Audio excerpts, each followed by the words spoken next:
Next question. I thought about this with Dwight Freeney being selected for the Hall of Fame, just with how iconic his spin move is and how much that is associated with him. He even he claims to have maybe not quite invented it, but been like a real like primary user of the spin move because apparently defensive ends are taught never to turn their back to the offensive lineman. Um, so I was thinking with that, him being associated so strongly with a move, what are your top three signature Steeler features? Just things, it can be an aesthetic, it can be like a phrase, a move, something associated with Steelers that are like, that is this person. Um, Yeah,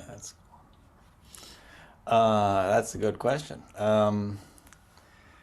Is it for active Steelers or just sort of Steelers that I've no, watched in my life? throughout time, yeah. Anyway. Okay. I mean, you got to go with Palomalu's jump over the line Oh, that's a good when one. it's a quarterback sneak or something like that, or not even a quarterback sneak. He's done it on I think running plays too, but just sacked the quarterback by jumping over the line at the snap.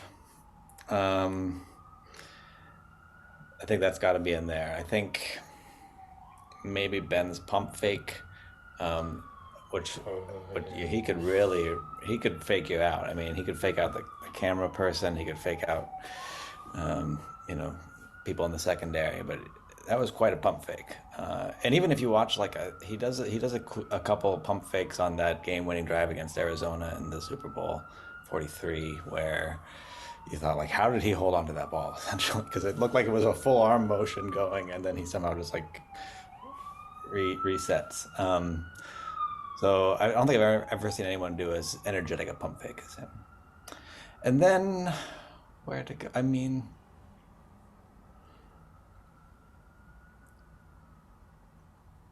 there's some sack celebrations that are fun, right? So TJ Watt's sack celebration is fun, where he like does a big kick, and I don't know if this is an allusion to something that I'm not getting, but I associate it with TJ Watt.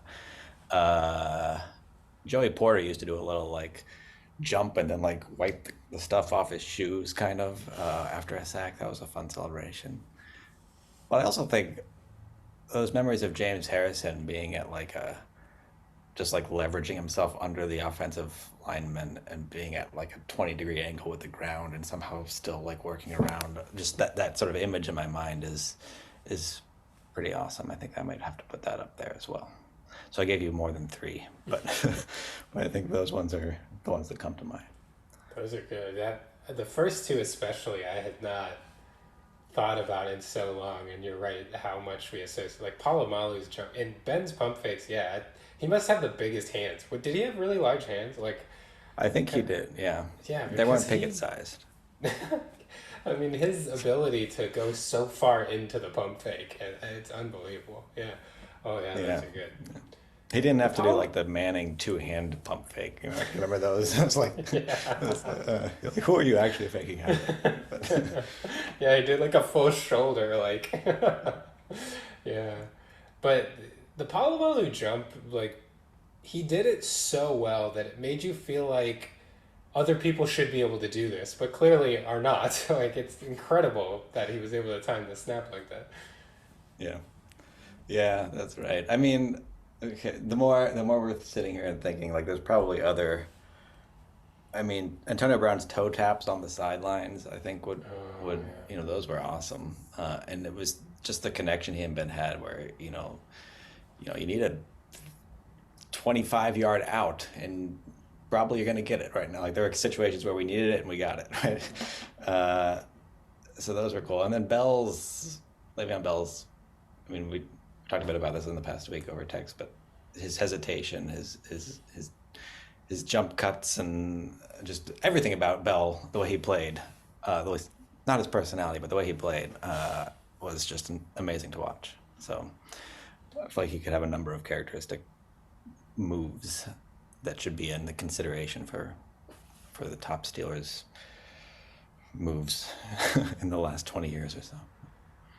yeah, I still remember like because Bell was at his heyday when we were like up and coming and we could not beat the Steelers ever and just the demoral, like when they would hand it off to Bell and he's just standing there and standing there. It's just like, why can we not tackle him? Why, like, you know he's gonna get 5 yards, and it's the most frustrating thing in the world. You're just like, how is this happening? And he'd just wait, and there'd be a hole, and he'd get through it, and you're just like, you can play excellent run defense, and he has like a 7 yard gain, and it was very Yeah, frustrating. that was so fun to watch, and it. I got to reminiscing a bit when you sent me a video of him running this past week, and it does make me sort of want to give him another shot if he wants to give. Like, I don't have any say in this, obviously, but I doubt the Steelers would really want to take him up on it, but I would be in favor of just seeing what he can do because he was pretty special back in his prime, and if he's got a semblance of that still, it's just so fun to watch. It's more fun, like even if we have better running backs, it's just more fun to watch someone run that way than it is to watch like the Willie Parker style, just like get to the outside as quickly as you can. I mean, it's exciting, but there's something about the way Bell ran that was just different. Yeah, and that clip was, in my opinion, that clip was the reason that mic'd up exists. Like, we need more mic'd up clips like that. Like, the clip that I sent Chris was Le'Veon Bell, like, jukes, I don't even know who it was, a Jacksonville Jaguars defensive lineman. And the involuntary noise that he makes when he gets juked out, he goes like, oh, and it's like the funniest, like, it just makes me laugh so hard every time I watch it. Like, Bell just like hits it and he's just like, oh, and he goes down. It's amazing. I feel like we need more mic'd up like that. Oh, it's so funny.